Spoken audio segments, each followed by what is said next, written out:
it's perfect. You know what? I don't see how any. I mean, if you go electric, and I'm not going to get into the politics of it, but if you do that, I don't see why you wouldn't have that at home. I'll never go back. Yeah, I understand. How long does it take to charge just like off standard? You get like, well, with the charger at the house, you get like 12 to 15 miles an hour charge. So it takes a little bit. You got to leave it in overnight, you know, and you can get up to, it goes like 300 miles with the charge. Yeah. Yeah. So it's not too bad. Okay. So your range on that is about 300. Yep. And then of course, so that's just a 110 charger. Just to basically like a wall outlet. Yeah. No. You have to get one of those 50, the big ones. Okay. The FPL comes out and installs it. Okay. Maybe there's some other ones because I think you can get ones, and I don't know if it's just strictly Tesla that will charge a little faster. Oh yeah. There's the I forget what they're called, the fast charger. Okay. Yeah. All right. I don't have one of those yet. Well, we are here, and Jim is clearly frustrated. It looks like so he's walking around. Oh, I think he's trying to figure out what's wrong with Jarrett. He's coming over here. I thought he was coming for me. His camera's a little bit slow, and that's been a little issue here from time to time. But welcome, and glad you're here. You got any questions or comments for the show? 877-927-6969. 877-927-6969. Mike, quick question before we jump into some other stuff, because I know Jim's trying to get ready, so we'll stall a little bit here. Yeah. What has the interest rates done this week? Anything that is worthwhile? I know that things have been going back and forth a little bit on the political spectrum, and I know we don't get into politics, but just from a standpoint of house mortgages. Volatility, yeah. So there's, the headlines would have you thinking one thing, but I don't think there was probably a slight increase week over week. Let me just bring it up real quick. Okay. And see what happens. 7.01 to 7.03? No, we were still below 7. Mortgage rates moved down. Actually down. How about that? they went down 0.04 at 6.85. So we were at 6.89 last week, and now this last Thursday, 6.85. So a little bit of downward movement, but it's good for headlines, but it's not impact. It's not moving much for the real people out there, and it's not changing the market, so really not having an impact on the housing market either. No, and I think one of our constant themes is like the interest rate. Yes, it's important. Yes, it determines like if you were to take this thing over 30 years, like how long, but it's not the most important factor for your decision making to buy a house or not. Right? Shouldn't be what you're waiting for. Shouldn't be top on the list. Top on the list, of course, is like what house can you finding a house that works for you and a payment that you can afford. Are you ready? Are you ready to buy a house? I mean, is that what you want? Is that your next move? I think some of those type things. Do you need to upsize because your family is growing, or do you want to downsize? That shouldn't be the key focus. And a lot of times, I think you're right that people consider it. Yeah, and we talk. I think Jim wanted to actually talk about that as part of the show today. Is like what when's a good time to buy? What are you waiting for, in that process? And if you're waiting for interest rates to come down, or you're waiting for prices to come down, that's fine. But you kind of have to know what that target is. And ultimately, usually it's a payment, right? So you're waiting for a payment, the house you want, and a payment you can qualify for and that is affordable. And so rate is part of that, formula, that decision-making process, but not the most important for sure.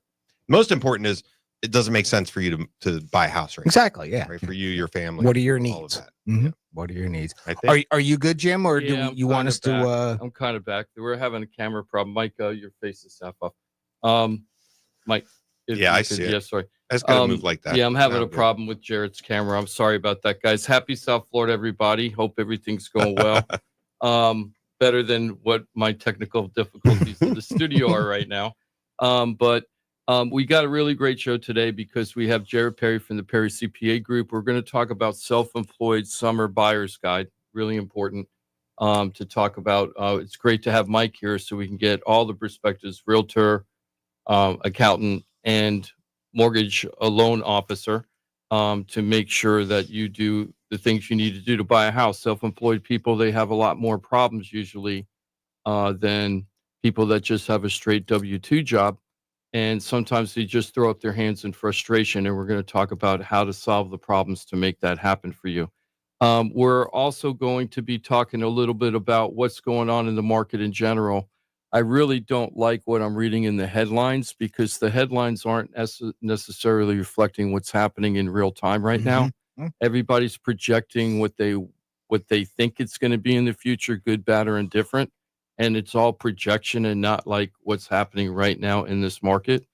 So we're going to talk a little bit about that and how that can affect your decisions on what you want to do in the future. And if you don't make the right decision, you could get burned.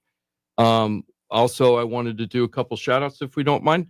I wanted to do a shout out to Sean and Janet. They're my latest sellers and buyers. We just did a pre-signing on their closing yesterday in their home in Boynton Beach. Mike, this was that 3-bedroom, 2-bath home with a 3-bedroom, 2-bath home in Boynton Beach, single family home in Boynton Lakes North. It took us about 90 days to sell that property. We sold it a little bit lower than list price, probably within the range or what people are getting below list price. The average home right now in Palm Beach County, well, actually South Florida, the whole 6 counties we cover, is about 94% of the actual list price. So if you put a house on the market at 100, you should expect on average to get about 94,000. That's assuming you're pricing it right. Well, yeah, I was going Right? to say, but you don't put your house at $1 million if your house is worth 500,000 and think you're going to get 990. Yeah, 90, 990. Yeah, whatever you want. It's yeah, not too bad. exactly. Thought you were giving out whole new strategies there for how to maximize. Yeah, here's a Pick a fast way to make some fast cash on Right. your house. So they are seller buyers. Took a little bit of time to sell their house, but they got what they wanted. They went into contract in a home in Tennessee. I helped them place them with an agent up there. It was a little difficult at the beginning. Well, I wouldn't say difficult, but the funny part was, and this is very common, Janet and Sean are at basically retirement age or close to it. And they retired to South Florida and they wanted to get out of here. So they decided they wanted to move to Tennessee. They were looking at a couple states, I think, but they chose Tennessee. But Tennessee's tax free. I love it, right? Yeah, I tell people that all the time. In fact, we had a couple that was going to move to Alabama. They got taxes. Yeah, and where they were moving, it was so close to Tennessee. And I'm like, why don't you just go 60 miles north and save yourself a lot of money? 8% And I or go, something. thank Jarrett. Yeah. Right? Because I learned all that stuff from Jarrett. Yeah. So that's why you're even more powerful than most. Most realtors have no idea. So. Yeah, about that. Most people don't know which ones don't have income taxes around, Florida being one of them. So Sean and Janet weren't sure where in Tennessee they were going to live, and that's a pretty big state. So, pretty long state. So it isn't like you could just pick one agent and they're going to cover the whole state. So we broke it down to east and west. I interviewed agents from both areas. Gave them and explained to them, we're not sure where Sean and Janet want to move to, but if they move to your area and you do a good job, maybe you'll be the agent. So they both started sending them properties. They went up a bunch of times to check things out, and then they decided Eastern Tennessee. So we told the Western Tennessee, thanks, great job, and they did do a good job, but it isn't the right area. And then they found a home way before we went under contract with the home that they were selling. But we got lucky, and the contract up in Tennessee, they could get their deposit back. But they gave the people up in Tennessee gave us down here a certain period of time to sell the house. I think we made it with 3 days to spare, because if not, it was not gonna. They were going to cancel the contract, and they already told us they're not re-upping. So we got in with 3 days left to spare. Wow! After being 90 days on the market, so it was very crazy. It was a very crazy one. So they're Sean and Janet, if I'm not mistaken, are driving up right now. They might be listening to the show right now as they're driving up there. They're going to be closing on their new house on Monday. So they're not homeless. I didn't make them homeless at all. And last night they did the same thing that Greg and Diane did, who were seller buyers for us about a month and a half ago or so. They're camping out in their living room. They have an air mattress and 2 camping chairs, and that's their furniture in their house. What part of Tennessee was it? I know you said East Tennessee. I can't remember. No, I can't remember the name of the city. I wanted to say it was Pigeon something, but I'm not sure. My Pigeon brother Forge. It might be, or Falls or something. Pigeon something. I've heard of Pigeon Forge. Yeah, I've heard of that. I've been up there. It's been a while, but my brother played football for East Tennessee State. Oh, cool. So, a little familiar with it. Wow, that's pretty wild.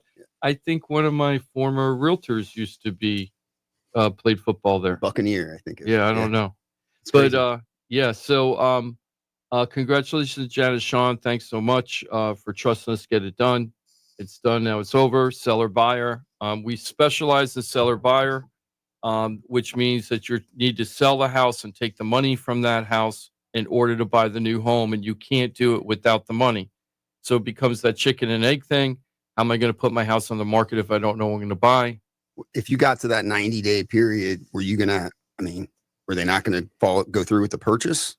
They couldn't. They The couldn't. sellers were saying, you're out. Yeah. See you later. You're right, They had go to find sell to something somebody else. else. Yeah, they were going to sell to the somebody. house they're buying. You have to tell the seller of it, like, hey, this is contingent on the sale of my other property. Yes. Yeah. So that's what you do. And if sometimes you have to do it both ways, where when the buyer comes for your house, you got to say, hey, Mr. Buyer, I'd love to sell the house to you, but you got to give me time to find a new home. And if I can't find one, you're going to allow me to get out of this contract so I'm not homeless. And then you go to the seller that you're buying from. Hey, if my house doesn't close, you got to be able to let me get out of the contract. So you have to, if there's people more than you just looking at the house you're buying, do you have to offer more because somebody else would just close anyway? Not in today's market. It's very slow. The only reason why I heard up in Tennessee, they took the offers. The house was on the market for quite a while with no offers. Gotcha. So their attitude was, At least we have. let's give it a shot. Yeah. Right? They were like, let's Nothing throw to it out. lose. Yeah, they had nothing to lose in their attitude. They So- finally got a bite, Jared. It just took Yeah. a while to reel it in. So, and that's what we're going to be talking fishing about out. later about the summer buyer's guide. We're going to be talking about self-employed, but it is a really great time to buy now because of the seller motivations. We haven't had seller motivations like this 2013.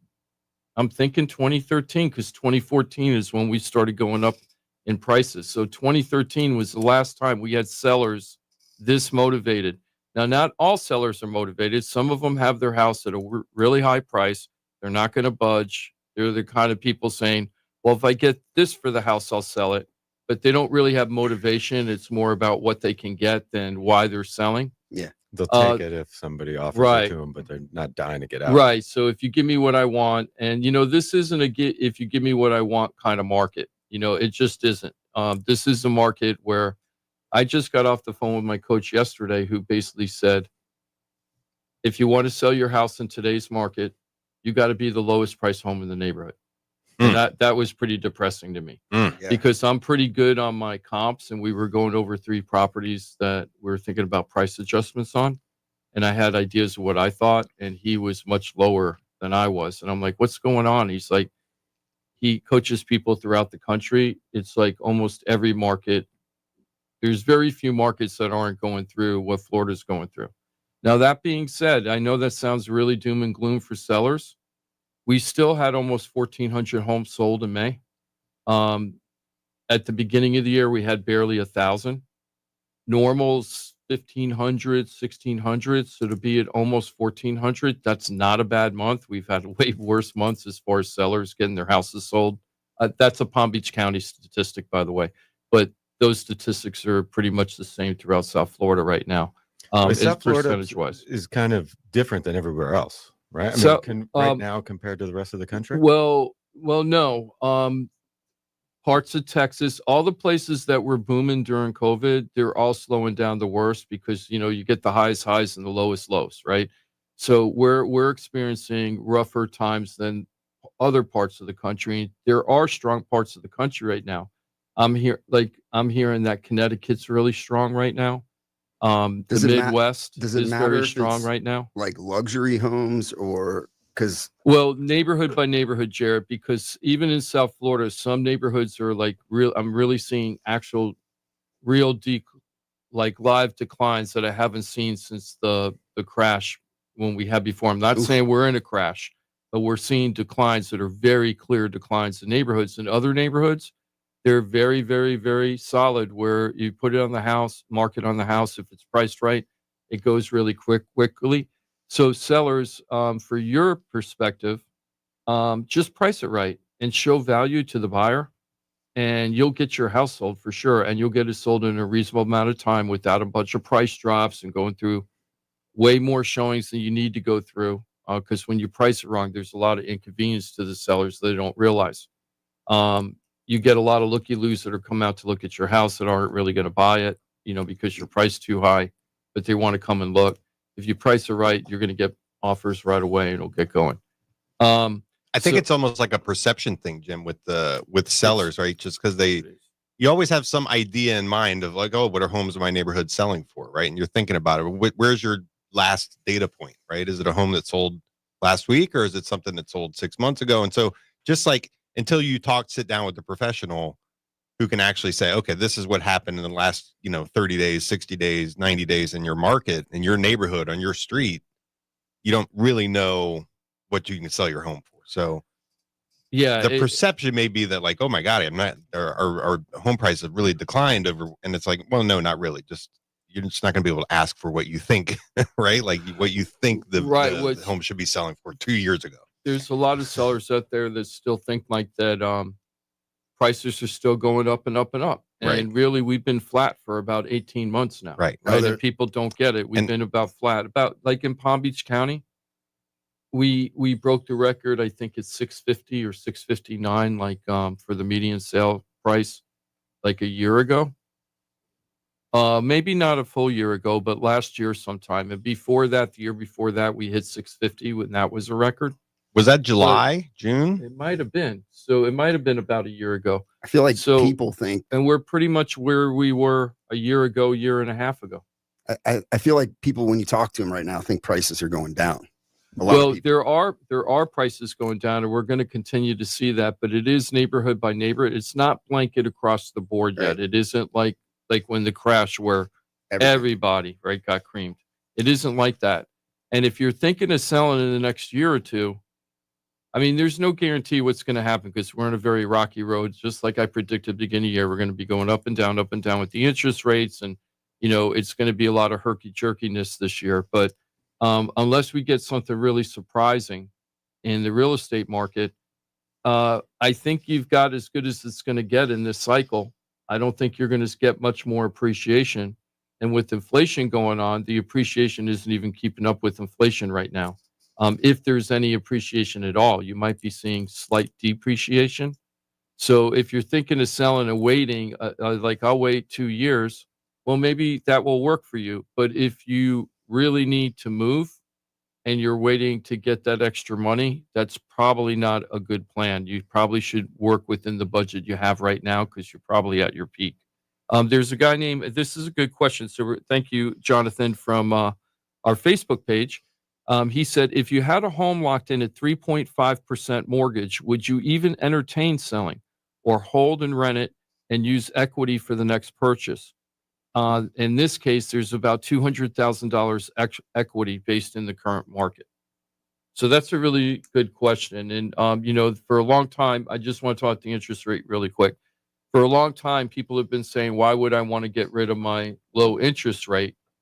And there's good reason to say that if you want to stay in your house, why would you want to get rid of that? But do you still, the big questions become, do you still want to live there or not? Do you really want to just stay in a house because you're getting a low interest rate without exploring to see what you could get and what you could afford if you went and sold and then bought something else? At least do an analysis. Right. At least find out what you can get. Well, it kind of goes back to what, Mike and I were talking a little bit in the beginning. What's your need? Right. What do you need? Do you need to expand? Is your family getting bigger? You need more room, or do you want to, downsize because, you're, it's just, the parents maybe in a house, it depends on what you need. Jim, you just did it with me. I mean, I was thinking about moving. We did a calculation with Mike and to figure out if it made sense. It didn't make sense. It didn't make sense right now. So, and sometimes that's the right answer. Right. And with this case, like with Jonathan, he does have a lot of options. $200,000 equity, super low interest rate on the house he has the equity in. He, if he wanted to leverage that, Mike, and get some type of equity loan to buy something else and then turn this house into a rental or something. You've seen people do that all the time, right? Yeah, and you can 100% do that, right? So you can do some sort of second. So you don't have to do it. You wouldn't do a cash out refinance, right? Replacing that first mortgage. You just do a second, and then you can use that money to put down payment now on the new place. So for me, I'm trying to. I think it's easy to go too deep on the analysis, but if you're having to borrow money at today's interest rates, to buy the next home, the alternative would be, okay, sell my home and then don't borrow that money, right? So yeah, your existing loan's at 3.5%, but you're having to borrow more money to buy the new home because you didn't sell, right? So I don't know how that would stack up. Income coming in now if you start renting the property. Yeah, right? yeah. So if you could, if it like having that low interest rate definitely keeps your payment low, maybe the lowest payment you can find, and therefore your cash flow is better, right, on the rental property. So I can certainly see that, but I'm trying to think, like, if you're, let's say it's $200,000 that you would have to either borrow at today's interest rates, or if you sell your home, you don't have to borrow that, right? Like your new loan is less because you put the cash tacked into the equity. So I guess it depends what you could rent it for. Yeah, right? I definitely like the idea of having a property that you can rent out, have positive cash flow, and is also a backup plan. Like if you had, for whatever reason, if it didn't work out on the new home, or you had to sell that new home, you always have this home that has like a relatively low payment that you can fall back into. So I mean, I like that as a strategy. Yeah, you're leveraging, everything to get more assets, if you don't sell it. Some of the things that depreciation and stuff you use for taxes, I don't understand that as much, but but typically if you have a rental, you have positive cash flow, and because of the depreciation, you don't have taxable income. So it makes a lot of sense to, rent the property out if it's going to help cover your mortgage. So, from the realtor perspective, and I'm not disagreeing with any of you guys saying this is why it's good to have the different disciplines talking about the same thing. My questions would be, how old is the roof? How old is the AC? Sure. Smart. Did you just fix up the house last year? And if you turn it into a rental, it's not going to look the same as it does right now. This might be as good as it gets without shoving more money into the house after the tenants leave, right? Yep. And you always have to do something when tenants leave. Even if you're in a luxury home or something, you almost always have to paint it at the very least. And, there's things that there's going to be honeydews that you're going to have to do afterwards. And if you add all that up and then you figure out what your potential profit is right now on the income on the rent, sometimes I think it's better to sell it, take that money, and then buy a rental property that was designed to be a rental property for you. Too. Yeah. But there's no wrong answer here. All three things. It's a lot of things to think about. It's just options for you to consider. And actually, Jonathan just added to it. He said he's thinking about the renters and how they treat your home, right? So the potential for long-term capital expenditures would include wear and tear on the house by somebody who doesn't own it, right? So all like landlords need to be thinking about that type of thing, on their investment. You should definitely have like a deferred maintenance monthly fee. You're also going to have property tax implications. Mm-hmm. Yeah, right? And if you've lived in it for over 2 years as your primary, then you get the capital gain exclusion. If you haven't, you're going to have a tax bill. So, all those factors matter. That's why I didn't think about that. So let's say somebody takes equity loan to buy a new home, then they make the new home their homestead, right? Because they're going to want to do that. Maybe. Then, they have to kind of. Well, one of them. Yeah, you can't have two homesteads. Right, you can't have two homesteads, right? So you assume that you're going to do it the right way, which is the legal way, which is transfer it over, right? Homestead the property you actually live in, right? Right. Yeah, right, exactly. But then now your tax rate's going to go up, which means your mortgage payment is going to go up. And if you don't calculate all that, your positive income that you're getting on the house might not be positive income anymore. Am I wrong about that? No, you're definitely, that's an increased cost you need to consider. And even if property taxes go away, maybe it's not going to go away for investment homes, right? Right. Yeah, not saying they are going to go away. Right. Jarrett, you haven't been here when we've talked about the property tax. Property taxes in general. Trump's making some crazy statements right now, but we'll see what happens. DeSantis is trying to end property taxes in Florida. Well, Trump was trying to end income taxes. I know. I saw that. Yeah. So Jonathan, but he was also mentioning, besides the worrying about the wear and tear on the renters, this is a real example. And I love that he sharing with us. So thank you. He's like, bigger family, why he would want to move from the house he's in, which has a very low mortgage payment. He's like, bigger family, want a single family home, right? I just don't want to kill myself paying a mortgage that's probably, almost double what he's paying now. And that all makes sense too. That kind of goes to my point, which is if you don't sell, then you have to borrow more and you have a bigger payment on the new home. right? Right. But do you offset that with your rental? with the Right. rental income. Now, here's a couple things to think about. You keep worrying about the interest rate. There are ways to solve that problem. If you really had 200, and we're just spitballing here, Jonathan, so I'm not trying to sway you one way or another. But let's say you were to sell the house, right? And let's say you did have $200,000 equity, right?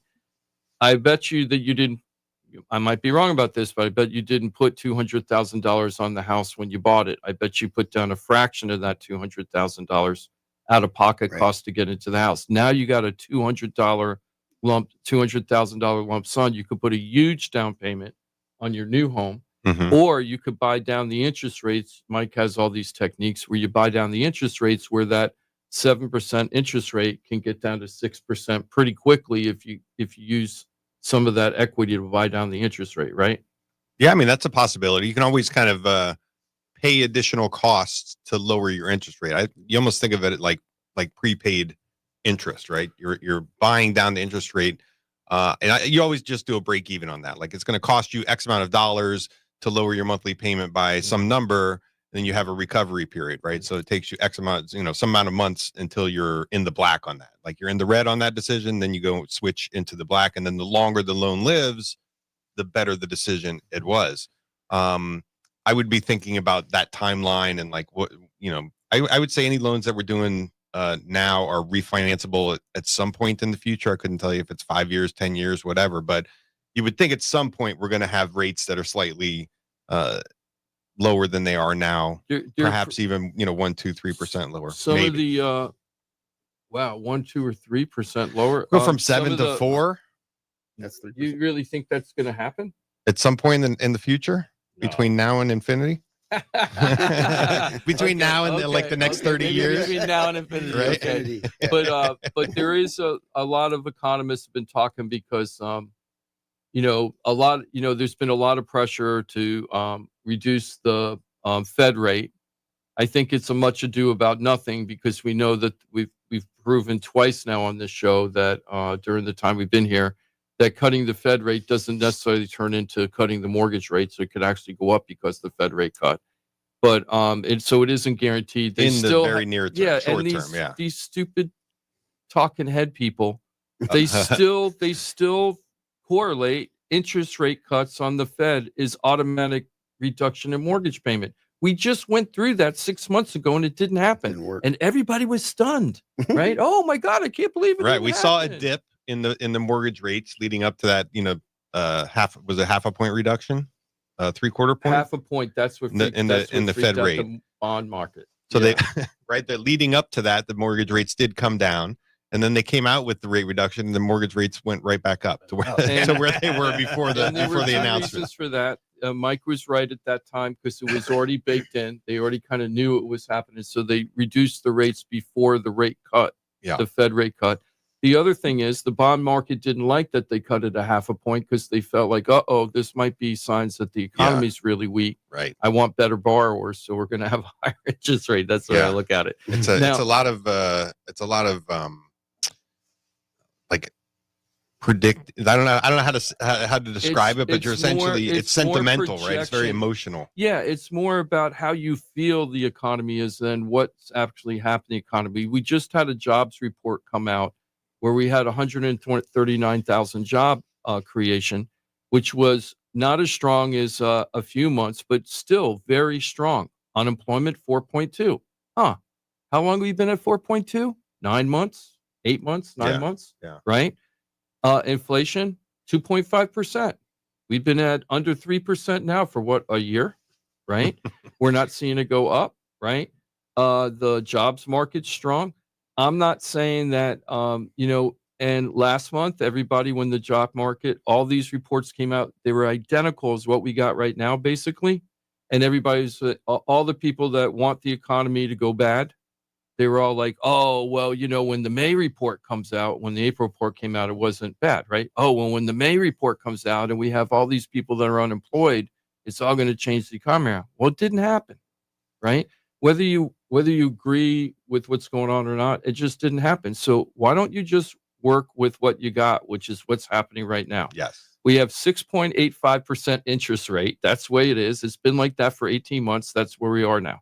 You can get great down payment assistance programs, sellers, if you want to sell, as long as you sell what other people are buying in your neighborhood at the price and the condition and size you are, you're going to get your house sold in a reasonable amount of time. And you know what, Mr. and Mrs. Seller? You might not do as great on your sale, but you got to buy something afterwards for most people.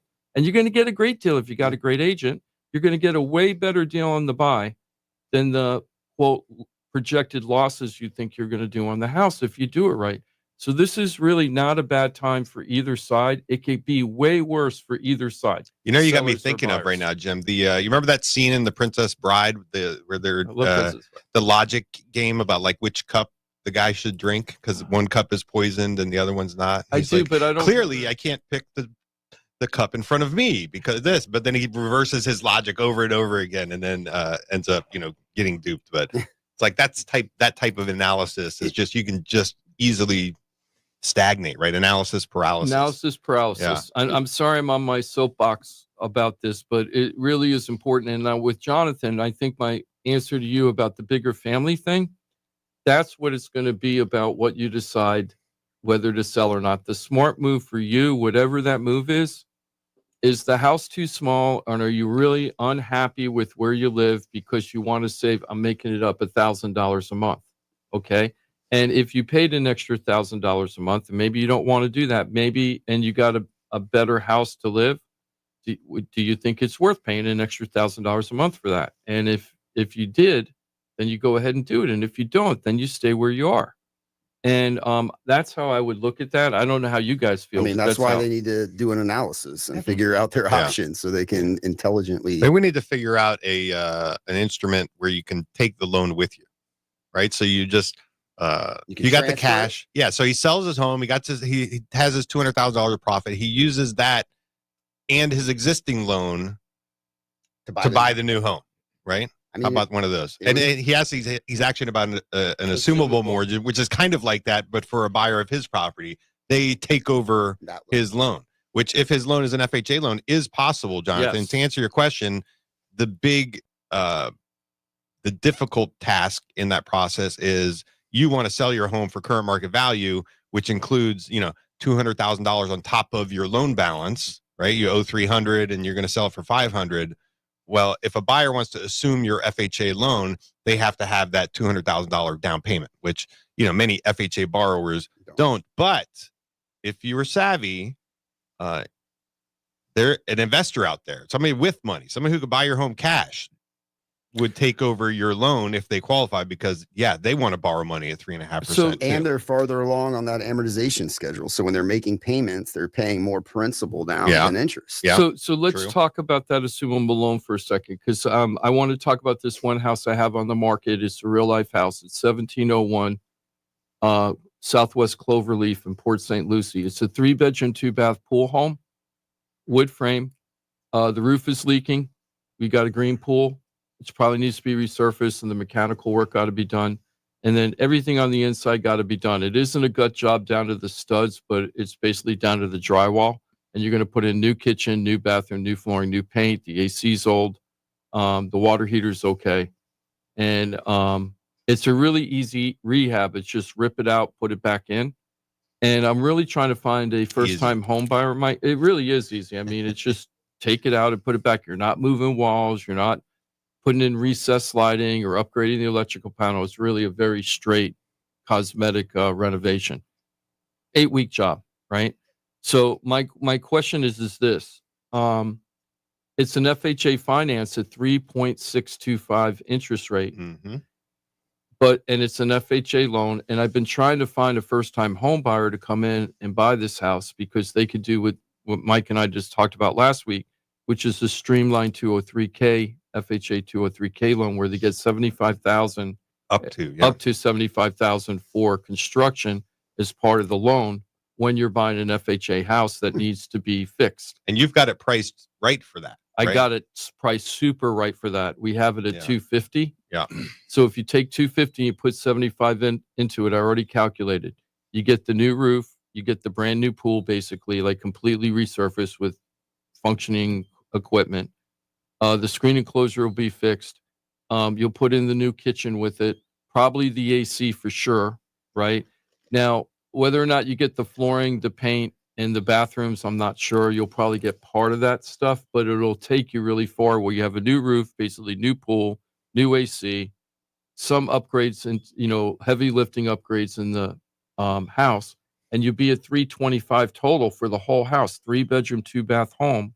That's pretty new for 325. That's an awesome deal. Yep.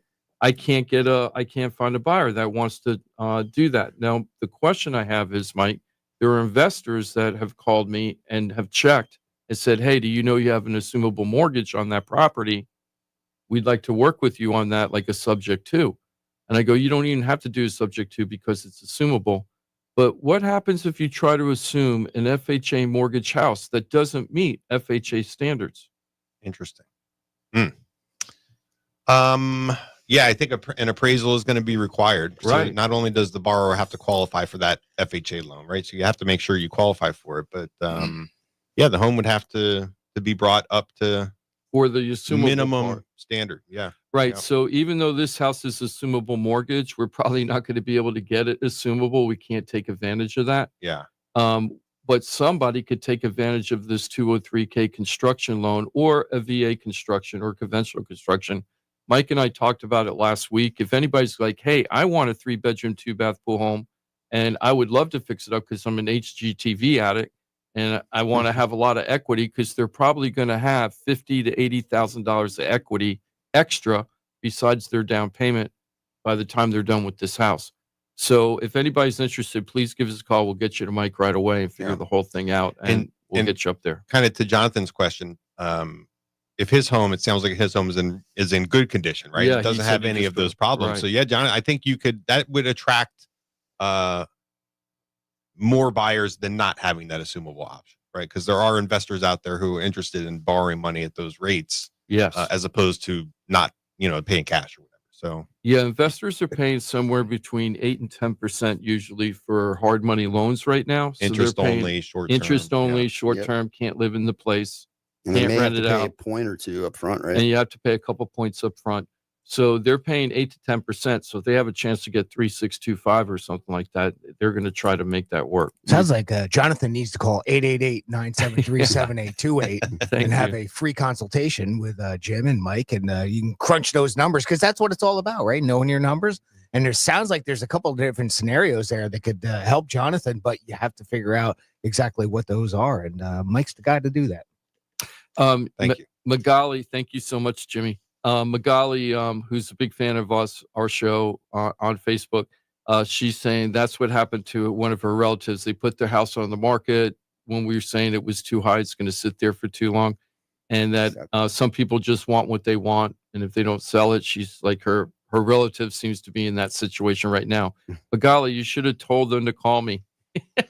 Yeah, I should have told them to call me, and I don't think they would be having this problem right now. Probably. I mean, does the market's a little crazy. It does go to the point of like why it's better now to be a buyer than it's been in recent memory. And it has to do with negotiating power on homes, right? So you can be very patient as a buyer in this market.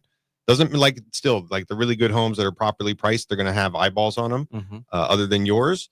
But you can be as patient now, more patient than you have been in the past, and it's not.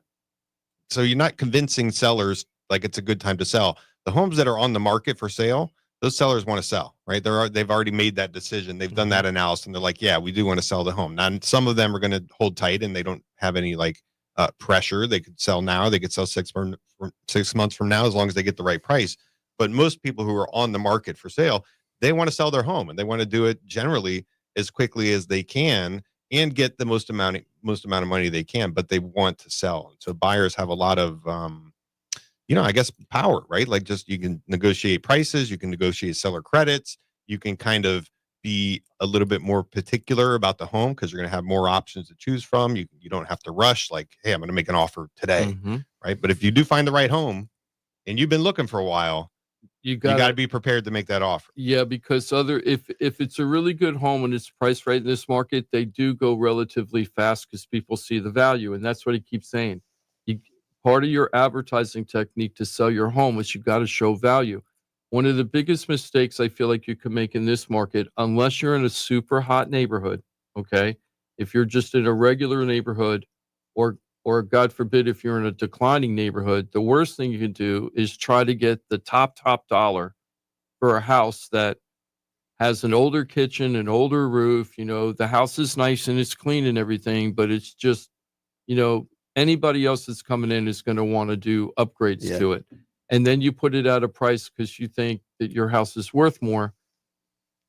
If it's sitting there for 10 days and you don't have any offers, or you hardly had any showings in the first 10 days, chances are that overpriced. Yeah, you're overpriced, and the buyers are telling you by not reacting to your property that your house is overpriced, and they don't see the value, and that's what matters in today's market. Doesn't matter what you find think. the right buyer yet, right? Well, there's people that say that, and there's times where I say that, or we just haven't found the right person. But then you have. I had a seller recently. I had a house on the market. It was on the market for quite a while. We had it on the market at $399, and we ended up dropping the price to $389, and we got a $385. And they told me originally that they would take $385, but they didn't take it. Right, so the house went expired. Right, and they got got 15,000 less in a declining market. They got 15,000 less, but the house had been on the market like 6 months. Okay. And then they were within 15,000, which was in that 94% range. Right. And they just said no. And that's their choice. I mean, they have the right to do that. But holding on to it wasn't going to make the house more valuable. In fact, that house, I think, it's still not done declining. And the reason why is, and this is another thing people don't get, resales are much, much harder than it was 2 years ago, because we're competing with new construction now. Resale is competing with new construction like never before. Yeah. We have more new construction inventory out there that's just sitting there not being picked up yet. And that's the secret that nobody gets. I tell people, new construction is really slow. You can get great deals now. You can? I hear that they're just being snapped up, and then they start saying anecdotes. I saw this one community, it says it's sold out. And, and it's like, well, that's great, but I'm telling you that there's way more inventory. Yeah, and, there's one of the developers, I sold a house for them 2.5 years ago, and they gave me a 1% commission.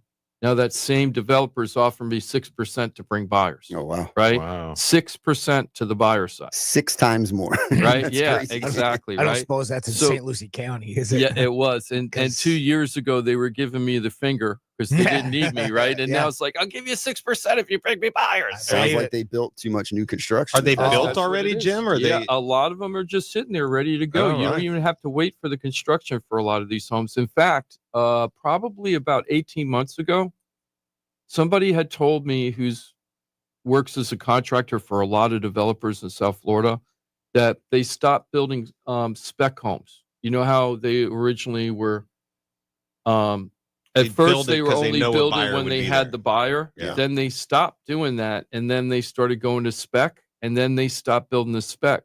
I heard that there's a development on North Lake. Now, this was 2 months ago, so they might have changed their mind, but they were supposed to be a big new luxury subdivision in this community out on North Lake, and they just shut the whole thing down, and they said, we're putting it on hold till the market gets better. Yeah.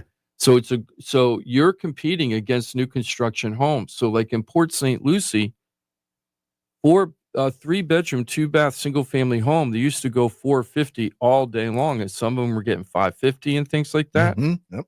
Now you can get a 3-bedroom, 2-bath, 2-car garage, new construction home under $400,000. I believe it. Yeah. Right. You throw in the new pool for $75. I know $75 is a basic pool, but $75 will get you a pool, right? Get you wet. So for $75,000? Yeah, for a basic pool. Oh, that's basic. I mean, you have like no deck or anything. Stick with the like above ground. Inflatable. Yeah. But it has a motor to inflate and deflate it. Oh, doesn't look that bad. Worth it. So it actually is pretty surprising. $75 will get you like basic pool. If you want special lighting or more deck, forget about a screen enclosure, right? You're in 100. You're at 100. Wow. But let's just say you put 100 into it and you have a brand new home, right? And then you put 100 into it. Now for $480, you have a brand new home with a brand new pool, right? And these resale people are getting creamed. right? Because of that. And if you don't understand that, you can't defend yourself against it, because then you get surprised. Why isn't my house selling? Insurance is a whole lot cheaper on those new homes too. I just talked to a gentleman. Aspect. That's another shout out, if you don't mind. James called us last week from the show. We were doing our summer buyer guy with Mike. Mike, I'm getting James's kids over to you on Monday. Cool. And James says that he has his son and his new daughter-in-law are Disney World workers. I love that. And they want to be first-time home buyers up in Orlando. We just placed Michael and Colleen in a house up in Orlando on Memorial Day weekend. They're from New York, and they watch us on YouTube, and they bought a house through us, through our team in Orlando. And we're going to be doing the same thing, hopefully, for James's kids. And just wanted to do a shout out for them. And new construction may or may not be in their future. We have to see. So getting back to the buyer's guide and also selling, it's really important to know that you're never going to have a market where it's good for both. If you're selling and buying, you're never going to have it where it's great to be a seller and great to be a buyer at the same time. You're never going to have that. So it's like, pick your poison. Would you rather be a stronger buyer or a stronger seller? And the other thing that you can't make a mistake on when you're selling, especially if you're selling and buying, is expecting now all of a sudden you're going to become a Wall Streeter and treat your house like a stock, trying to sell it at the peak of whatever you think is going on in the market, so you can make the highest price possible on that, and then at the same time expect to beat up the sellers on the purchase.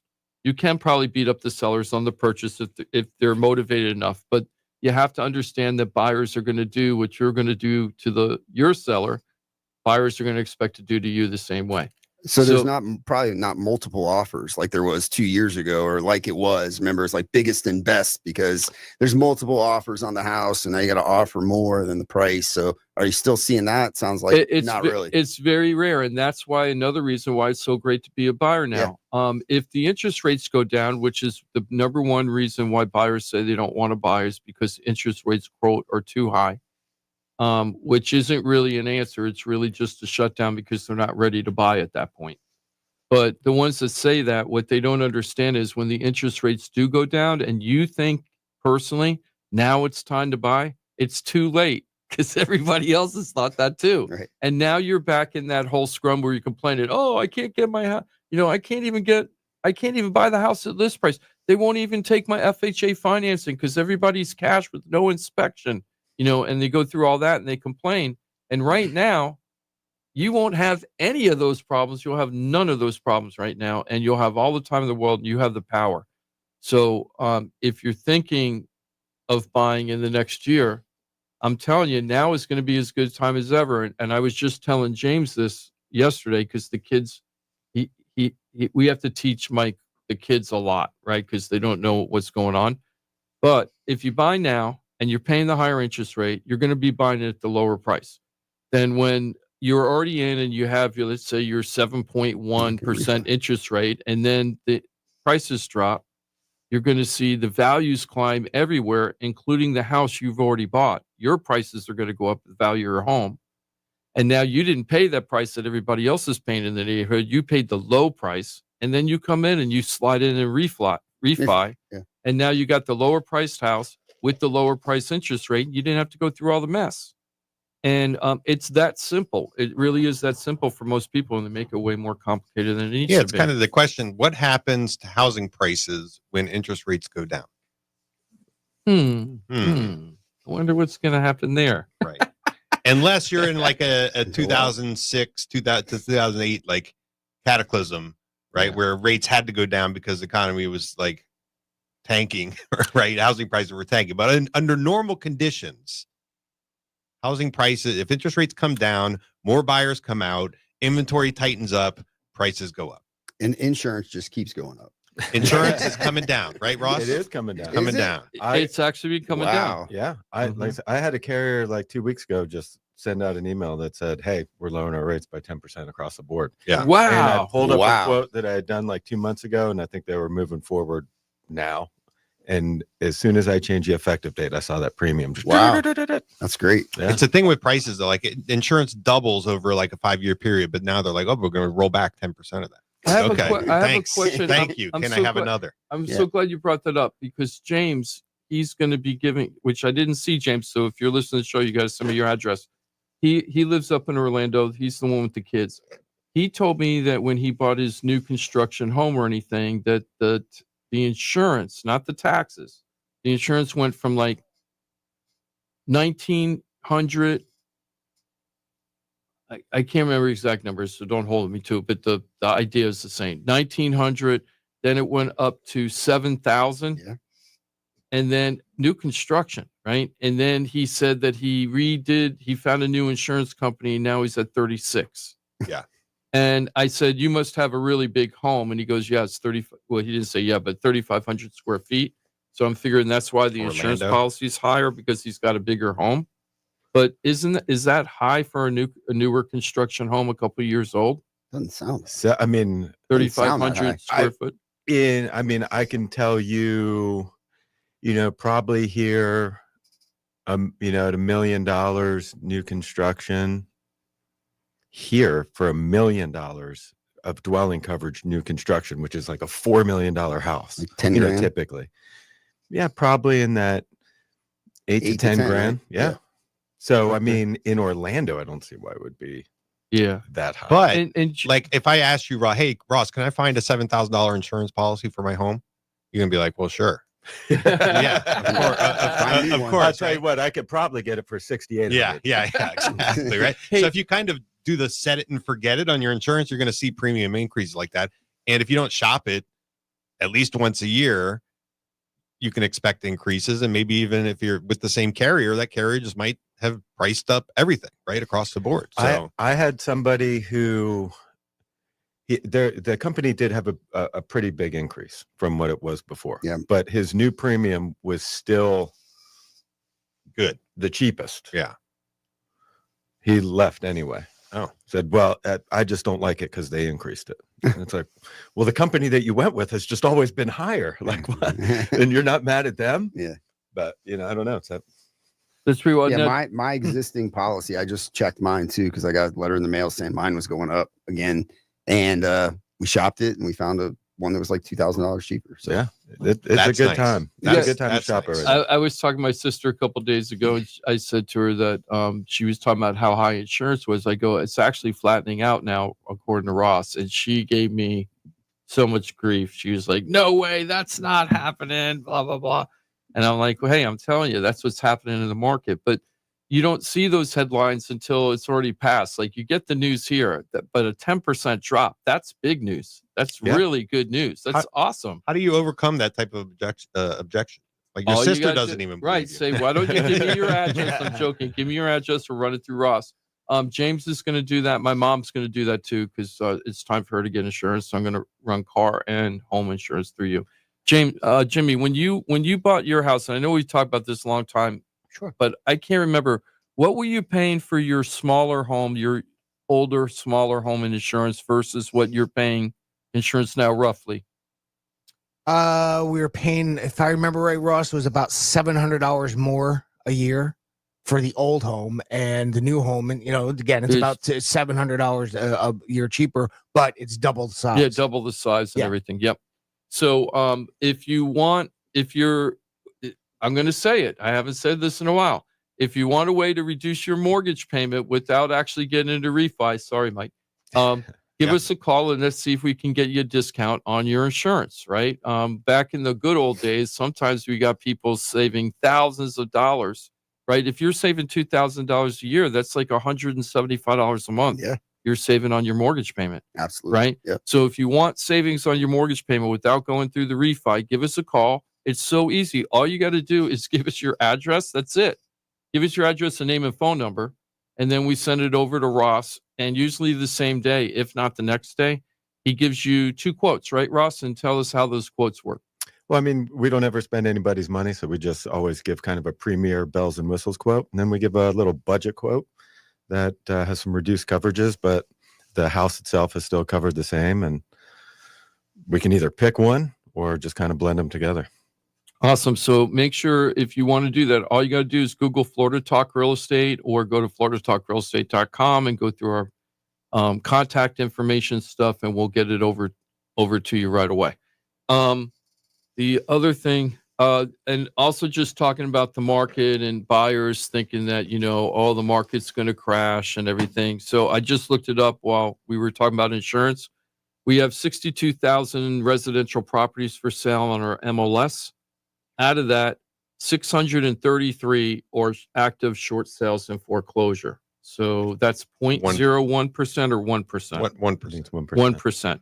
So what we have seen, and we're just going to be real about this, is we've seen active foreclosures and short sale about almost double from the first time we started this. When I started talking about this, we were at 0.05%. Okay. Now we're at 0.5%, not 0.05, 0.5%. Now we're at 1%. So we have seen it double. Okay, just to be real.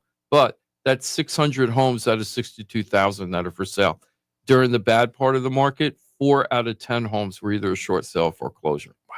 Right. I'd be curious. That was crazy. Those short sales, the ones that are short selling right now, when did they buy? Right? Did they buy in the last 3 years or 2 years? A lot of them are condos. Oh, condos too. A lot of condos. Interesting. Yeah, because of all the. Is that because of the assessments? Yep. Yeah. All of that stuff, right?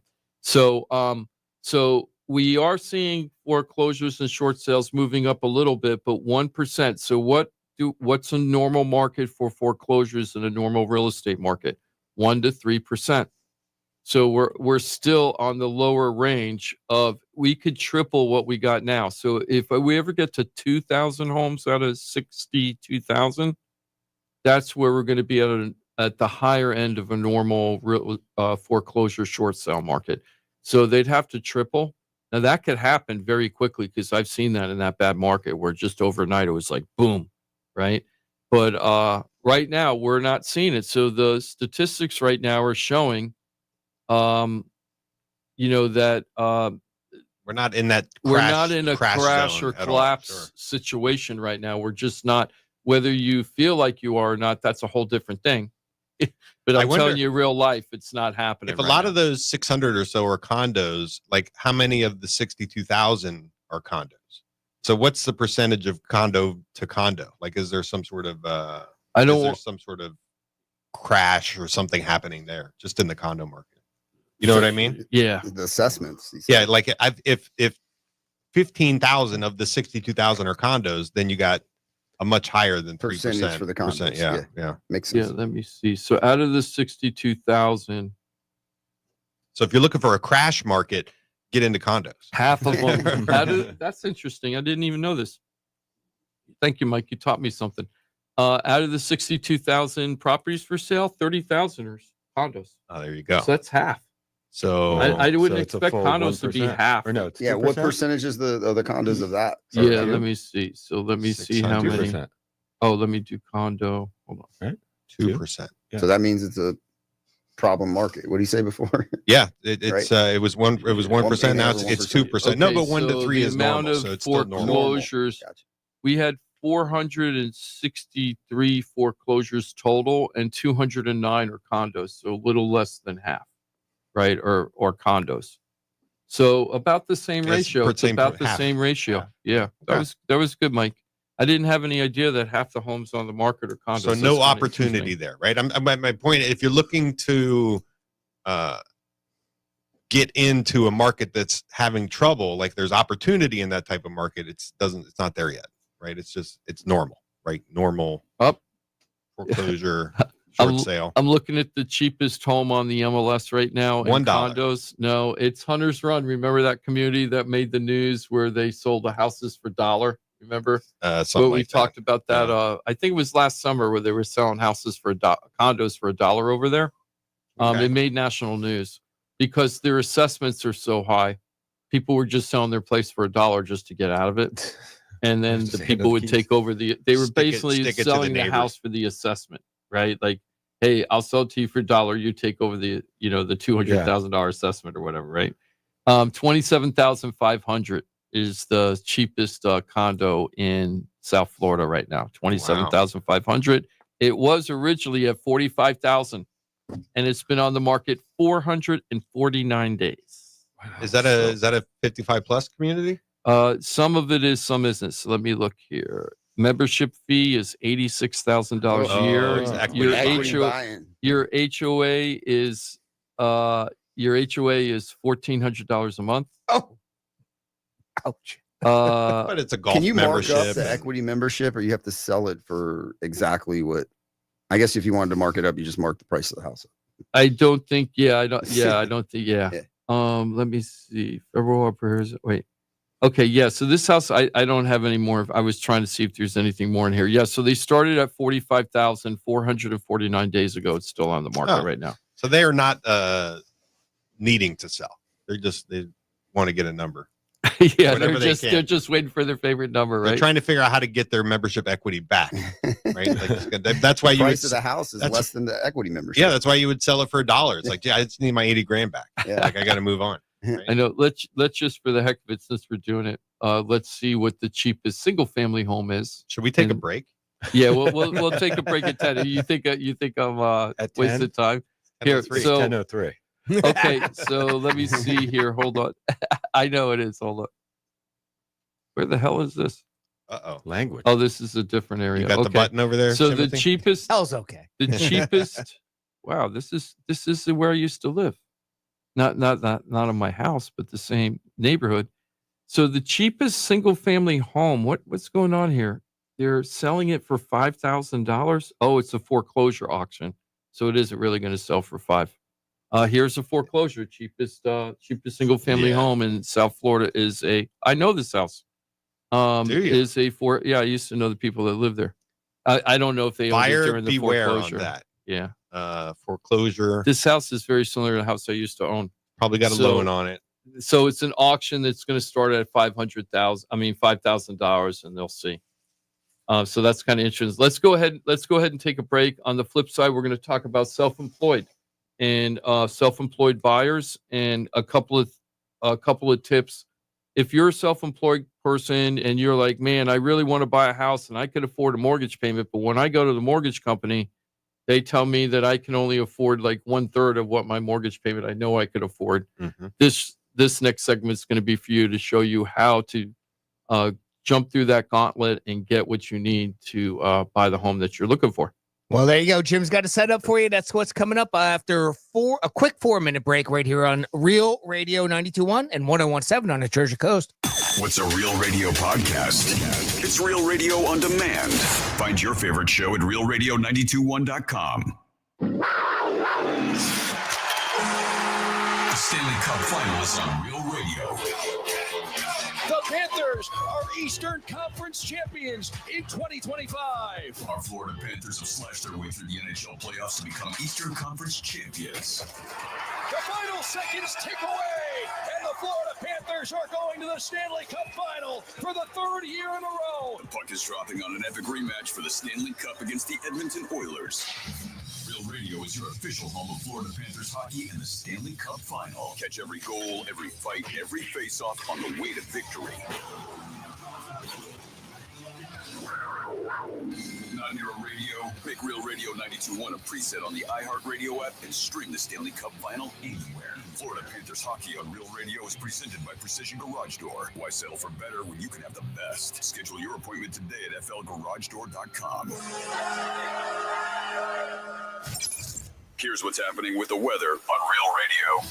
I'm CBS 12 meteorologist Charlotte Carl. We will continue this sunny and dry stretch through about mid-afternoon, at which point we will start to see 1 or 2 isolated pockets of showers or a stray storm develop, mainly west of 95, and that's where they will likely stay. And then overnight, we are going to have a clear evening. This report is sponsored by Allstate. Some people just know you could save money on car insurance by checking Allstate first. Those people are probably saving a carload of cash right now. So what are you waiting for? Check Allstate first for a quote today. You're in good hands with Allstate. Hey, it's your boy Johnny C here, host of Florida Talk Real Estate. They're tops when it comes to helping people buy and sell houses. But Florida Talk Real Estate is so much more than that. For 5 years, I've watched these guys help thousands of our listeners with any real estate need. They couldn't do it without their sponsors, who are experts in their fields. Check it out. Jim DePola, powered by Keller Williams Realty. Their team specializes in helping people sell their house for top dollar, and buyers get great deals on the purchase of their home. That's what they did for me and my family, and I couldn't be happier that I hired them for my real estate transaction. Mike Rauch from the mortgage firm is one of our favorite guests on the show, and he is the mortgage guy. Whether you're looking for a refi or a mortgage to purchase a new home, Mike Rauch will get you the answers you need. The mortgage firm is licensed to do loans in Florida, Alabama, Tennessee, and Georgia, and they have local offices that cover all of South Florida. So if you're thinking about a refi or a new mortgage, go to the mortgage guy, Mike Rauch, and find out what he can do for you. The Mortgage Firm, Inc., NMLS 189233, Florida license MLD 78, equal housing lender. The law office of Paul A. Krasker has been specializing in real estate law for nearly 25 years and has the professional team you need. Upside down with your house, Paul's team can help you conduct short sales, loan modifications, even if you're behind on payments. They also help you with foreclosure defense and bankruptcy. They can even help you get a student loan modification and repair your credit to get the score you need. Paul's full-service team has helped thousands of our listeners, and they can help you too. Trident Title LLC is the largest privately owned title company in Florida. When you need a title company to complete a refi, home purchase, or sale, Trident Title has got you covered. Not only do they offer competitive pricing, Trident Title has attorneys on staff to make sure if you have bumps in the road declaring title that you can get the job done. Beware, not all title companies in Florida have attorneys on staff. Trident Title does and complies with all the new federal regulations released last year. Ross Komarinetz, owner of Brightway Insurance, has been helping our listeners get great rates on homeowners insurance plans. Haven't checked your homeowners insurance policy in a while? This is a great way to help reduce your monthly mortgage payment. Ross can also help with renters and auto insurance. Ross is only a phone call away and can usually get the answers you need same day. Call Ross today at 561-425-6228 or drop by his office at 873 Donald Ross Road in Juno Beach. So now you know why I'm happy to be part of the Florida Talk Real Estate Show, the longest running real estate show in Florida. And all these sponsors are just a phone call or a click away. Just call 888-973-7828. That's 888-973-7828. Or go to floridatalkrealestate.com. That's floridatalkrealestate.com. And don't forget to use the most accurate search engine to find your new home or ask for a free home valuation because floridatalkrealestate.com has you covered. That's floridatalkrealestate.com. This is Real Radio 92.1 and 101.7. Real talk for the Palm Beaches and the Treasure Coast.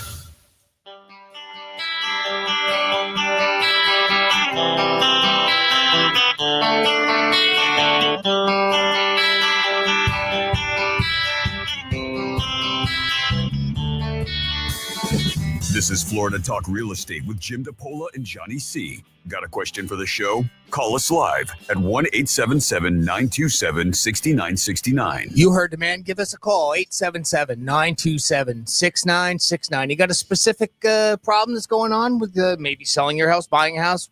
What questions do you have? Give us a call, 877-927-6969.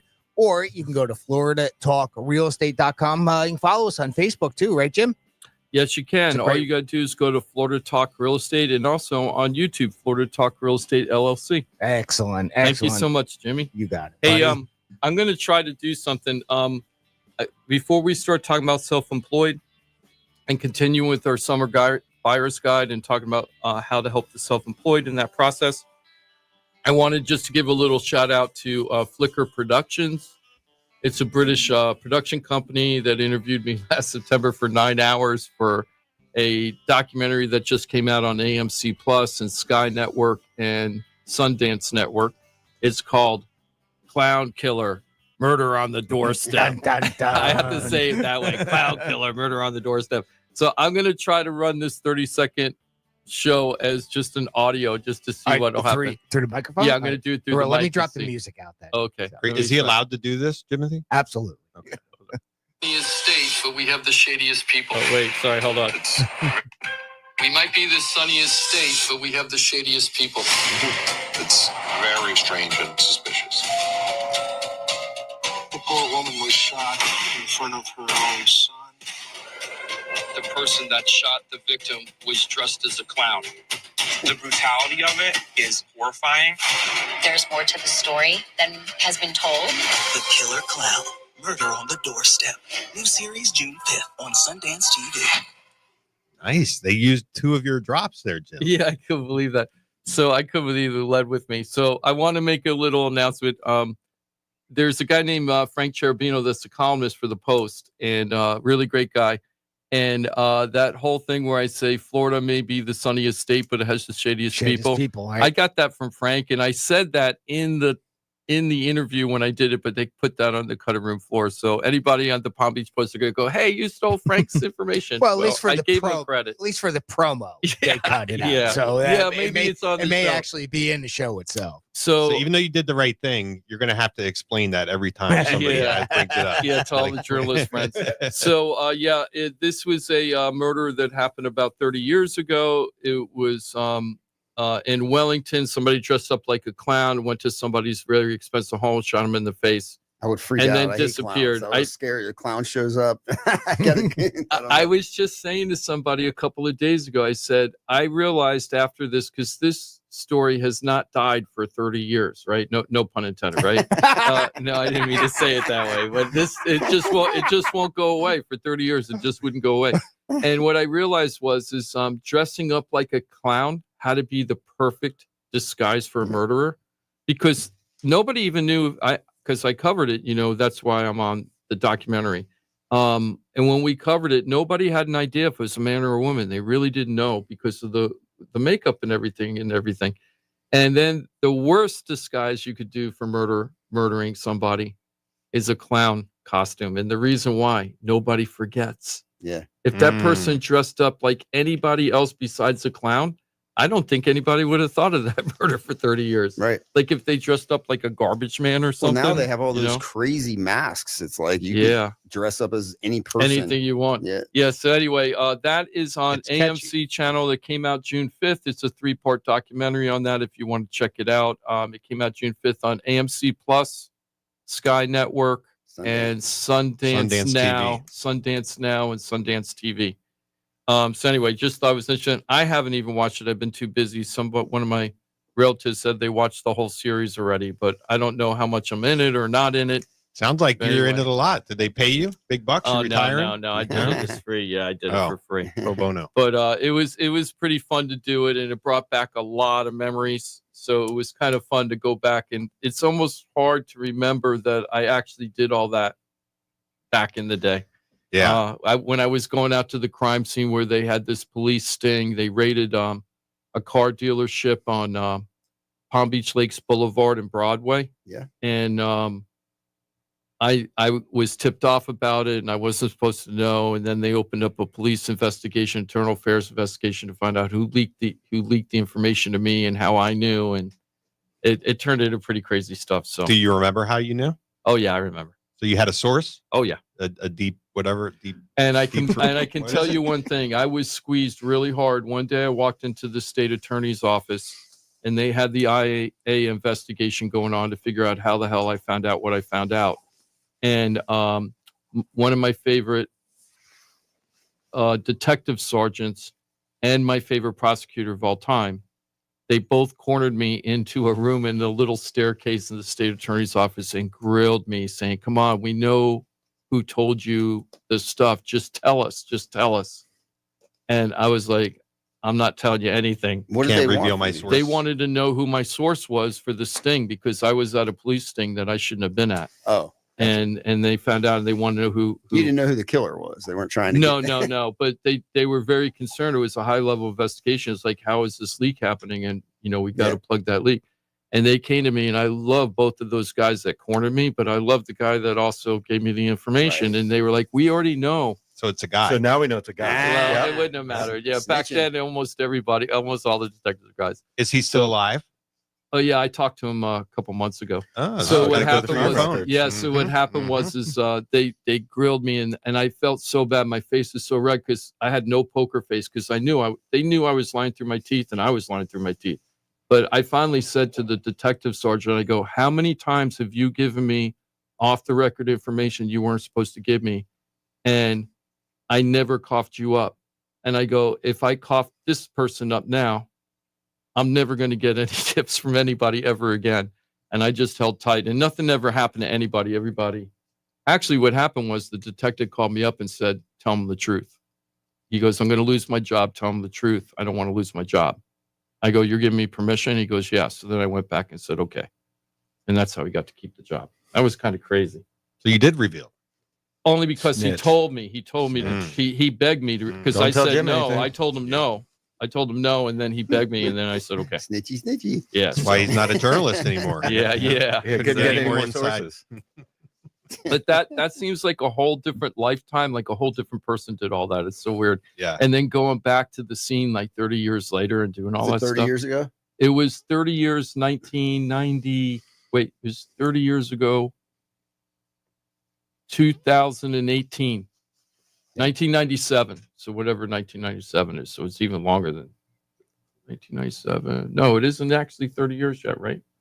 Yeah, it's coming. It'll be 97 and 20, 30 years. So Mhm. yeah, Mhm. I'm good at math.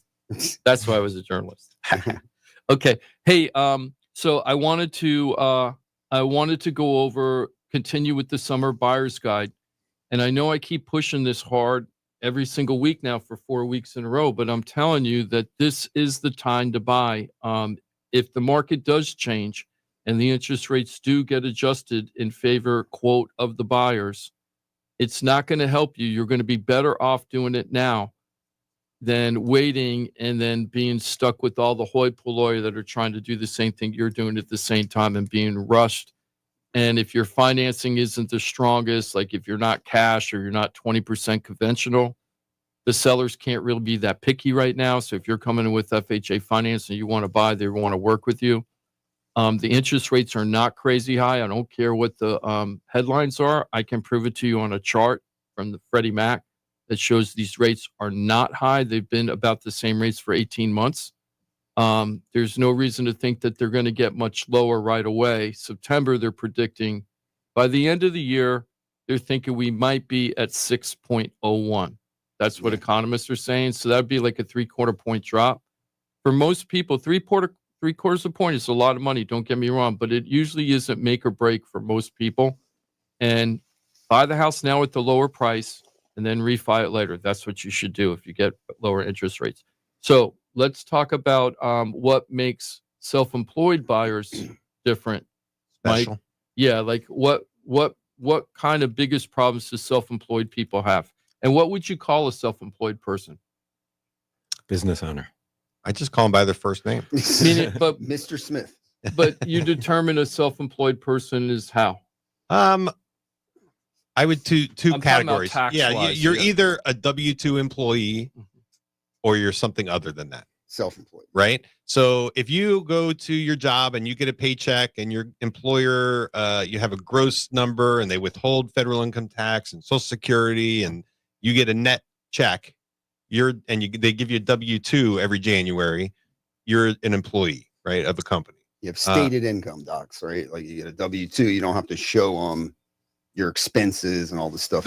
Yeah. And so if you're something other than that, so people who are paid with they call them 1099, right? So somebody gives you a check and there's no taxes withheld or anything. They just give you a check for your pay.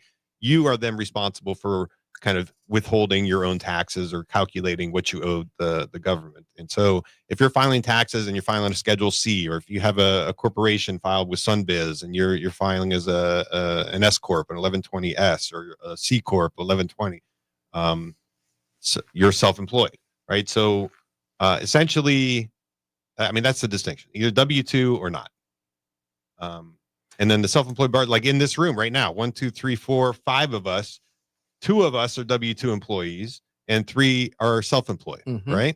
Right. Ross, you got your own company, right? I'm W-2 too. Yeah, I have a I was gonna W-2 say, a as lot well. of people. Yourself, though. Yes. You pay yourself W-2. I pay myself a W-2. So so there's a slight distinction there. As many people who are self-employed, they run their own business, they have it structured in a way so they're receiving paychecks and they're receiving a W-2, but you're in charge of that. Like you're the employer. Yes. So you're Considered paying yourself self-employed. W-2 wages. Yep. Yeah. You're still self-employed because it's your company.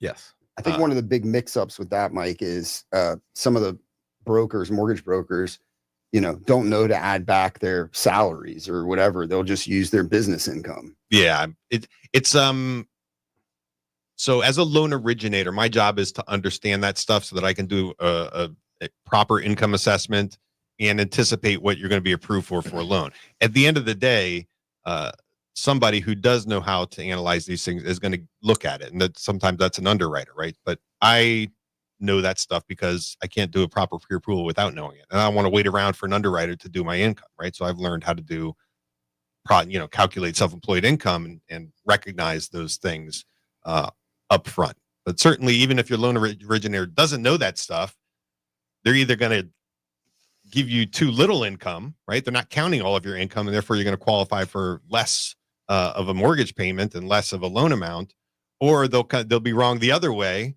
which could be a disaster. And then it gets to underwriting, and the underwriter's like, why'd you give them, $150,000 a year? The guy only makes $75,000, right? Something like that. So you're like wrong in the worst way possible, which is you're in contract.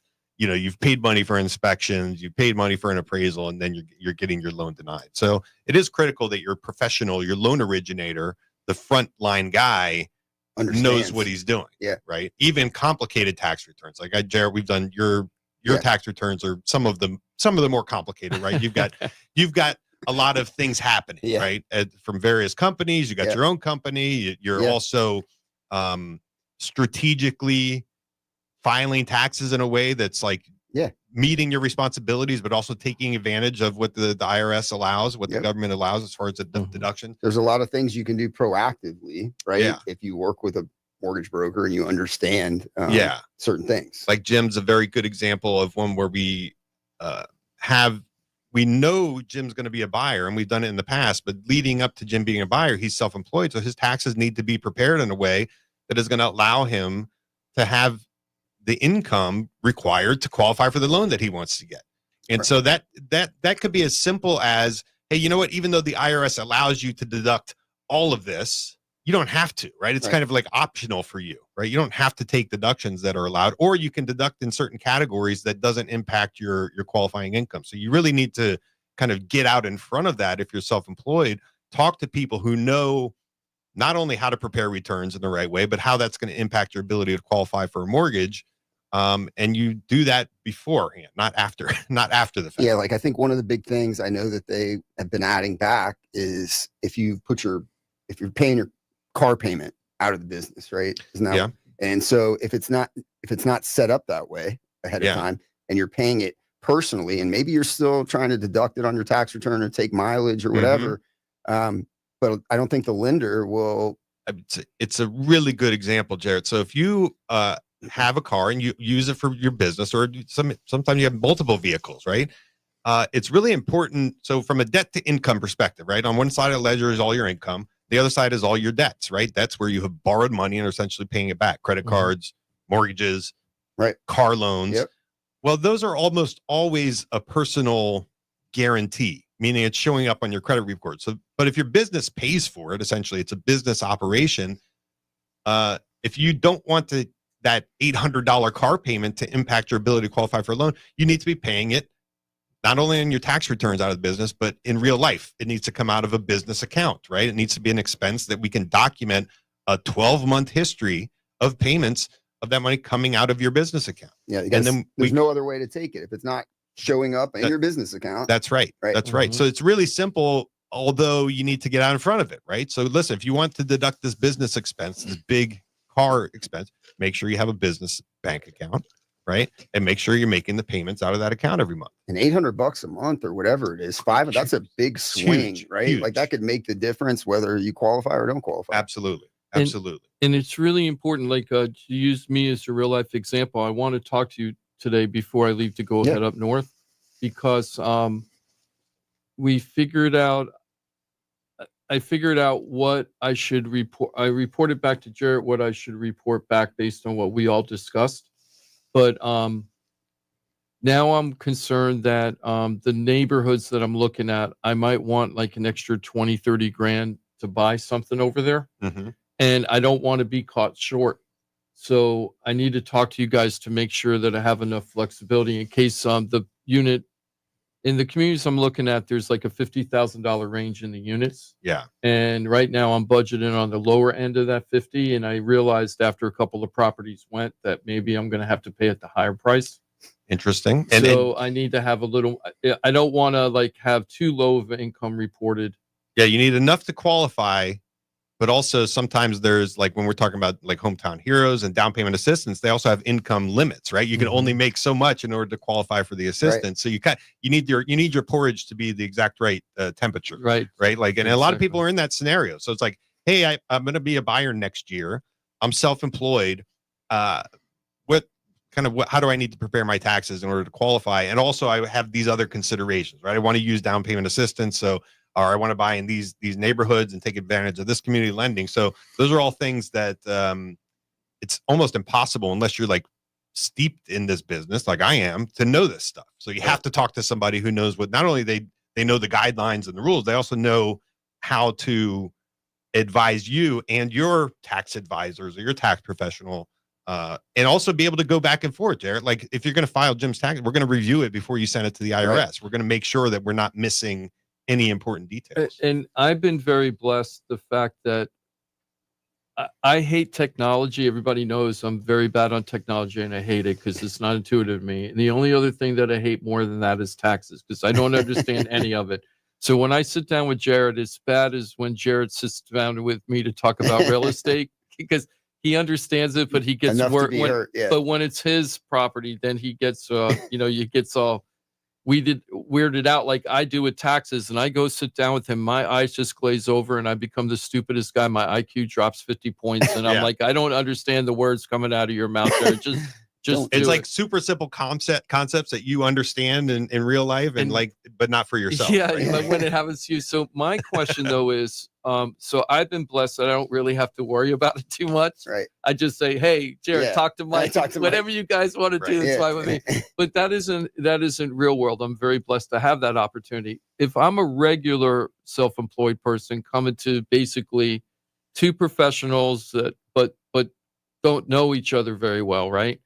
How hard is it to do all the stuff that I don't know what's happening behind the scenes between you guys? Is there a lot of work involved with because a lot of small business people is like, I don't have time for this. They're running their business, they're doing stuff. I would say most of the time we don't have an opportunity to get out in front of it like I would like, right? So usually it's like, oh, let me see your most recent filed return.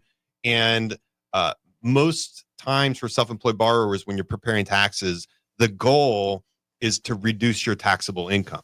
Right. So you basically want your taxable income to be as low as possible. So that means, you have your gross earnings, what your business made, but then you take advantage of all the deductions that are at your disposal. Right. So you're, things like office expense, and, supplies, whatever cost of goods, private jet.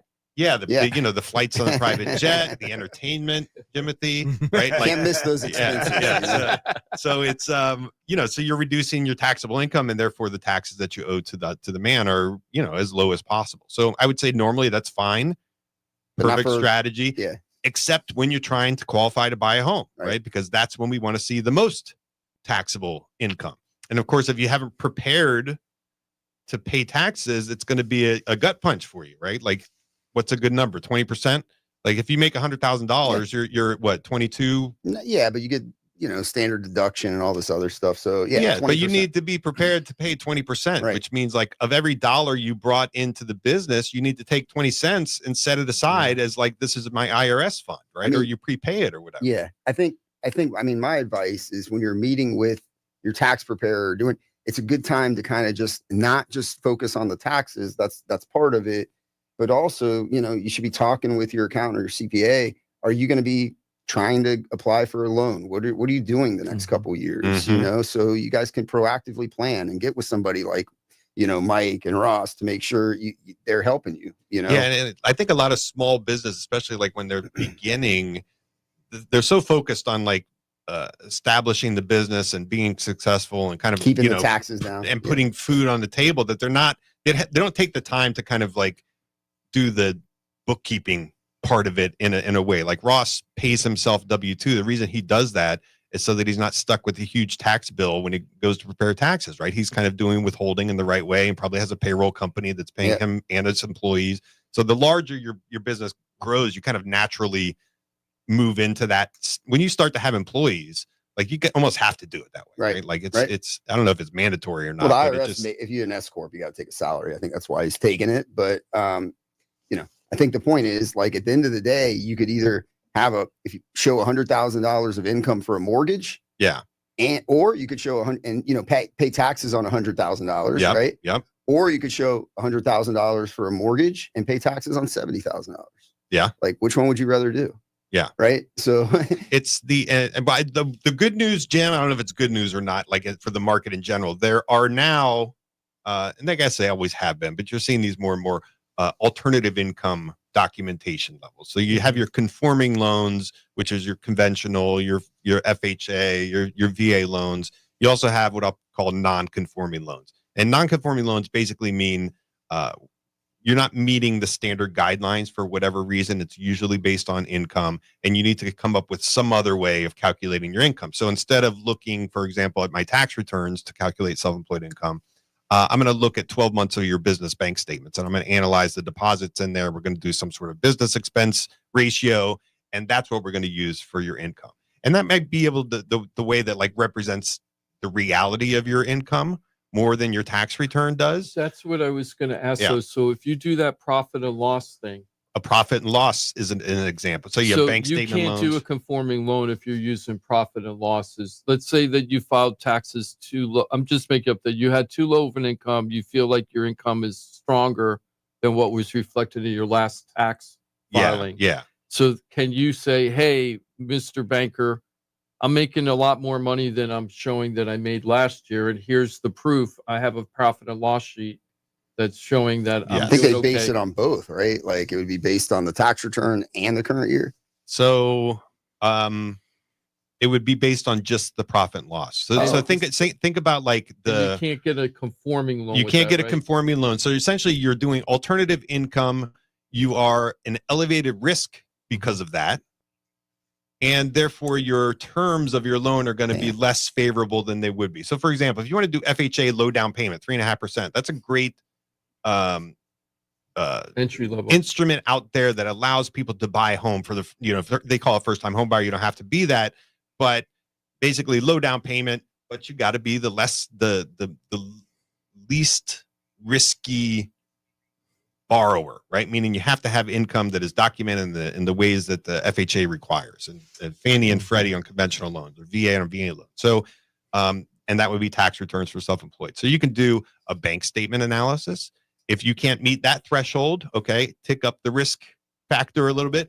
Okay, supply us a profit and loss statement. You can imagine that, Jarrett. Hey, just prepare me a P&L, and that's what I'm going to use for income. So I'm not looking at bank statements. I'm not looking at tax returns. I'm looking at a P&L. Just elevated risk, right? So let's say the P&L is not an option for you. Okay, how about no income docs? How about no income docs at all? Or a 3-month bank statement analysis, right? That sounds like fog a mirror. It is. It is. Fog a mirror, get the loan. It used to be fog a mirror, get a loan, and do 100% financing. Right.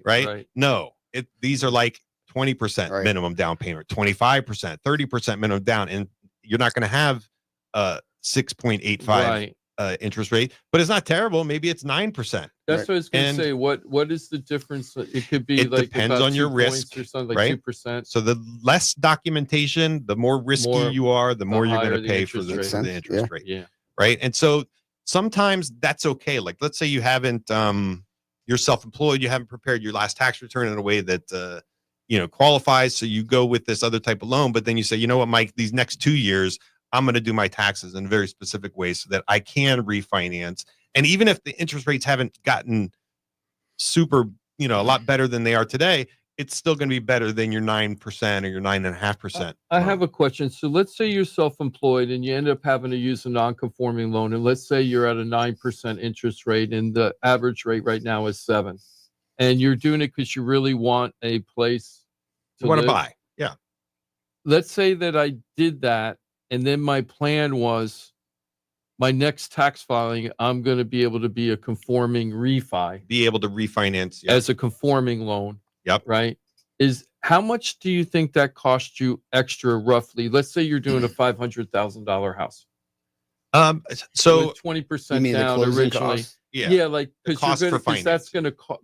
be an extra cost, but it gets you into the house, but there's an extra cost because you're going to refi. Roughly the same costs on a refinance that it is on a purchase, right?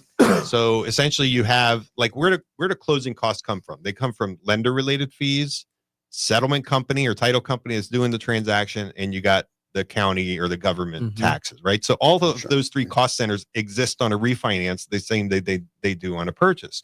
So it is going to cost thousands of dollars to do that. But right? you don't have to put another down payment or anything. You're just paying those costs. You don't Usually have you're gonna borrow it, right? You're just gonna put it on your loan, right? I So see. you're doing a refinance. You have a certain equity position. You're paying off a $400,000 loan. You're replacing it with a $400,000 loan, but also finance your closing costs. So maybe it's $408,000 or something like that. And the thing is, though, is that if you're going in this hypothetical example used from 9 to 7, you would want to do usually some. you would want to do the refi because you're saving 2 points. You're shaving 2 Likely. points off for the length of the loan. Especially if it's going to be, you're going to have that loan for or have that home for a long time, right? So if you're going to sell, yeah, that's like true. if I just need a home for 3 years, 3 years, and then I'm going to sell. Hopefully the market's right for selling, but I'm doing something else. I'm taking the next step in my life. Is it worth, paying the tax burden? Let's say it's the 20%, so you got to pay 20 grand in taxes, or do you kind of take the higher interest rate and it's going to cost you less than 20,000 over the 3 years that you're going to own the home? So then who cares, right? Like just so take your lumps on the interest rate instead of taking your lumps on the tax bill, paying the IRS. Yep. Or be proactive about it. And I mean, I would encourage any self-employed borrower to be proactive. Think of themselves. You have to operate like the W-2 world operates, which means you have to pay federal income taxes. You have to pay into the Social Security system. You have to be paying into Medicaid, things like that. So just kind of, if you do that from the get-go and you really are disciplined about taking, some percentage of every dollar you bring in and you set it aside to pay the IRS what they're due, then you're not going to be stuck owing them a ton of money when it comes time to prepare taxes. You have either prepaid it or you've just like prepared. And of course, Jarrett does, you have bookkeeping operations. That's what you do for people, right? Yeah. Like you just make sure that they are On top keeping of the track tax. of things so that they're not hit with the huge tax burden when it comes time to file. If you're using a non-conforming loan, can you still get down payment assistance in the programs that we have? Nope. Okay. And you all think about it, like you need just generally a minimum 20% down on these types of loans, right? Like it's possible you could do a bank statement loan with 10% down or something like that. Like those exist, but in general, you're going you to be putting need at least 20. the 20% down threshold in order to do these non-conforming loans. And so you're not eligible for down payment assistance, and likely you don't need it, right? Like you're not in that category where you kind of need that down payment assistance. So the cash barrier is not your barrier. It's an income barrier. One of our radio show fans is in our database, and I'm sorry I don't know your name right now because it's only come up as number. They asked us to go over the down payment assistance program again, which we've been doing several times. So I want to do the fast recap, and then Mike, you add whatever you want, right? Because I don't want to spend too much time on it. Okay. So basically, there's a lot of different down payment assistance programs out there. I'm going to focus on the two most commonly used that are easiest to get. There are several other ones that have meatier benefits, but a lot of them you're going to take a year or longer to go through the process in order to get that money, and you really got to go through a gauntlet. With the two programs I'm talking about right now, if you can qualify for a conforming loan, you basically are going to get the down payment assistance as long as you meet the income requirements and things like that. So the first one is an all-year program. I call it the Florida Bond Program. I know, Mike, why do I call it that? There was some reason why I call it that. I didn't just make it up. Florida Bond's fine. The Florida Bond. Yeah, Okay. there's some nuance within the program, whether it's the bond program or what they call the TBA, which is the bond alternative. It's not to be announced. It's the bond alternative, right? Which is, they just have slightly different guidelines. Guidelines, okay. Yeah. So in the Florida Bond Program, you get $10,000 no matter what price point you buy. There is a cap of what you could buy, but whether you buy a $200,000 unit or a $400,000 unit, you get $10,000 from the state. Yep. You can use that for down payment, closing costs, or prepaids. You have to have your income below a threshold. Yeah, there's income requirements in all these programs. You can't be making $1 million a year and then be in the program, and you can't buy $1 million house, right? Now with this program, the 10,000, you don't have to pay it back unless you sell it, you refi it, or you move out of the house and it doesn't become your primary residence, or I guess, or if you pay off the mortgage 30 years later. Essentially, it's repayable when the loan is paid off. Right, with no interest accrued. Right. So if you keep the house for 15 years and then you sell it, you're just going to give 10 grand. And I love that program and the other program I talked to, because when you pay that 10 grand back, it goes back into the coffers and somebody else gets to use it to help them buy a house. So it's a really great program that way. You're helping, you get help and then you help other people afterwards, which is really cool. Now the second, and that's available all year long. Now the second program is the one that's coming out July 1st, and it only comes out every year. They usually put in $100 million. Have they decided, Mike, yet? How much have they announced I was checking yet? last night. It has not been decided. So there's been 3 numbers I've seen: 50 million, 100 million, 150 million.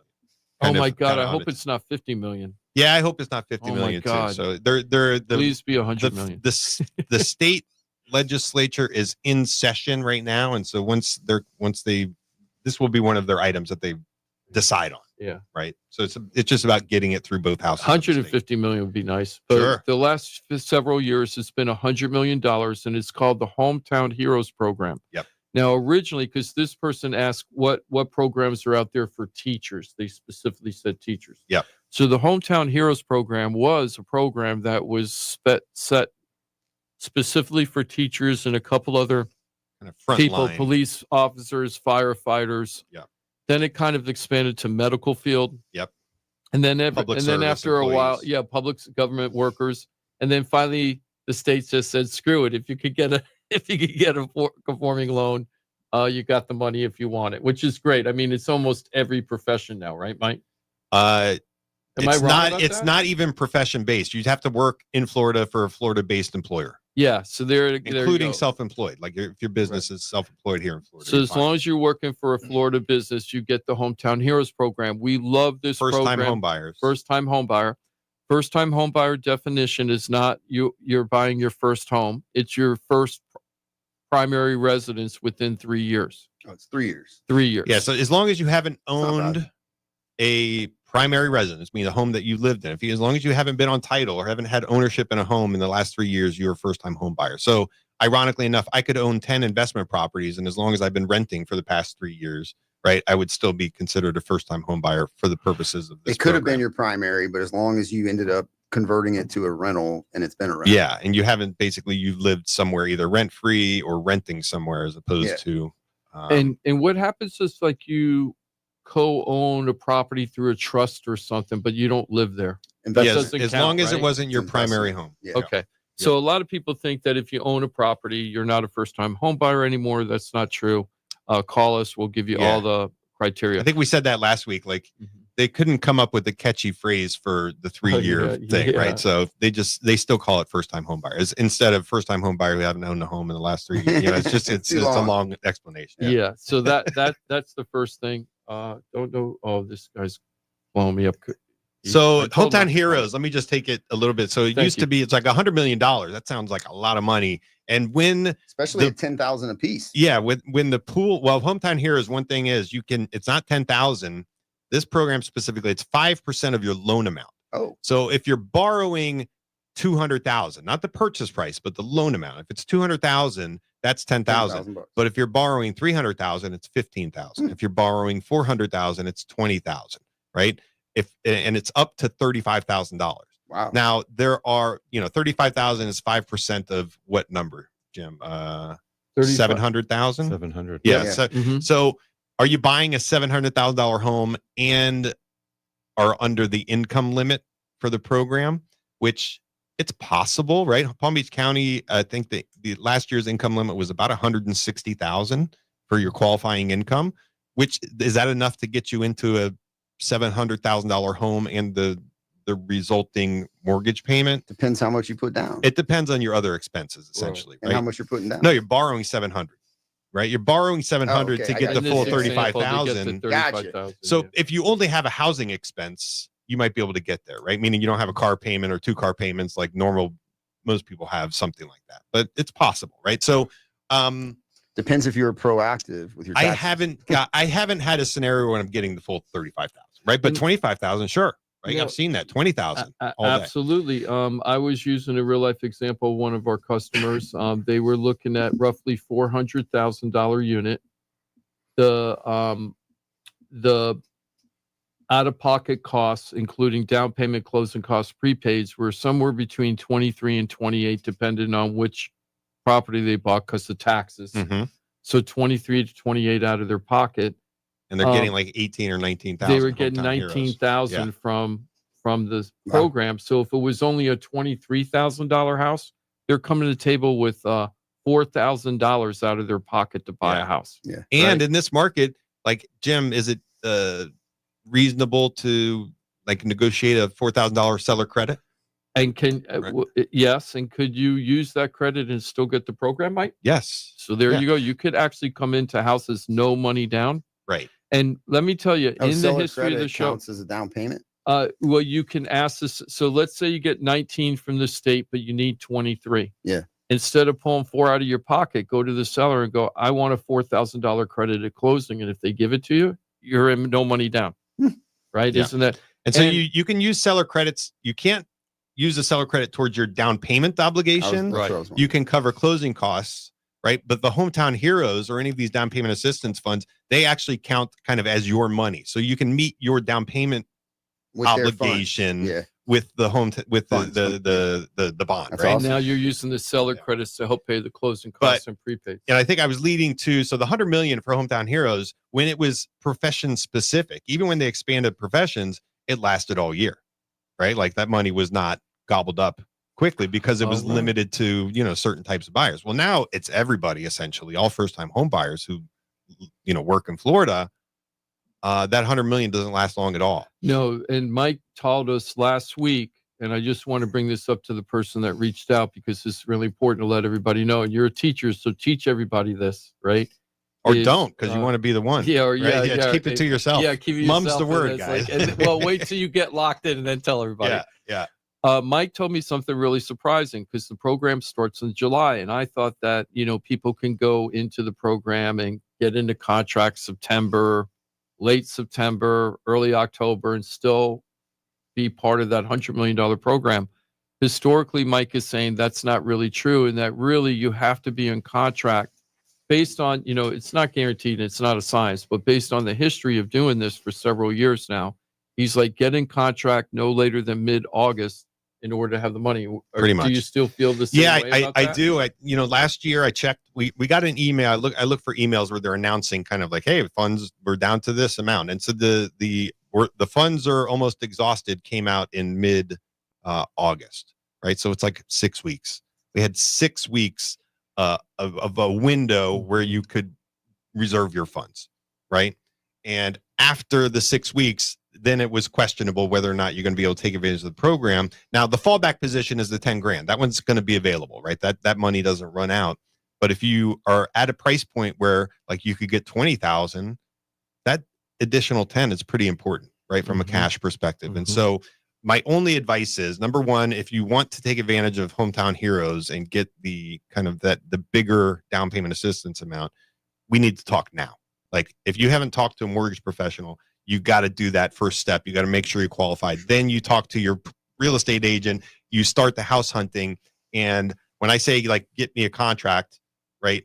That's when I can reserve your funds when I have an executed contract. So get me a contract within those first 6 weeks. So July to mid-August, I want the contract in. You can even bring me a contract today and we can plan on reserving the funds when they come available. So from now until like mid-August, that's your window of opportunity to guarantee that you're getting those funds. If you go longer than that, it's possible still. The longer you go past that, then your chances are dwindling, right? Because those funds get reserved, then there's some fallout, like loans that didn't close, it comes back in available. So there'll be some opportunities there if you miss this immediate window. But if that's you, we got to talk. Like you got to call. We got to do your pre-approval, and we got to get you shopping. the person that just asked all that, they said, really appreciate it. You were very helpful. Thank you. And exclamation point. So thanks, Mike, for all that great information. Was she Thank thanking you me so or much. you? I think they were thanking whoever, Maybe they could all of specify. us, I guess. Hey, Jimmy, I understand we have a caller on the air. Yeah, want to take a phone call? 877-927-6969. Mark dialed that number because he's got a question about selling a condo. Mark, welcome to Florida Talk Real Estate. Good morning, everybody. Shout out to Johnny C. Long-time fan. Glad you're doing well, sir. Hey, that's awesome. That I forgot to say this. I can't even believe I forgot to mention this. Johnny took a well-deserved day off. He's having fun with his family today. He'll be back next week. Everything's great with Johnny. How can we help you, Mark? What's going on with your condo? Long story short, I put myself in a bad spot and took a interest-only loan, and now I took too long to get out of it, and now I need to sell my condo. Oh, it's a balloon payment? Is it like a balloon payment? No, it wasn't a balloon payment. Okay. Took too long. I got an extension, but it's for 3 months. And my question would be, what do you think is the best aggressive way to sell this? Is he upside down? Are you upside down? Well, my first question is, are there any assessments that are coming up in the community that you know about, or have they already dealt with all those state regulations that were put out 2 years ago? All that stuff's completed. It's done. Everything's good. And it's paid off, and there's no upcoming fees coming up or anything like that? No, actually, the HOA funds are, the HOA money are actually going to go down a little bit. Okay, excellent. So that's a selling point, and you're going to have to, when you promote the property, that's something that actually has to be heavily promoted. Condos are very tricky, Mark, right now. Pricing it is everything. Pricing it correctly is everything. It sounds like your community is better run than a lot of the communities, which is going to be a very big plus for you. But you also got to let people know about it, because there's really a lot of prejudice against condos right now in general. Okay.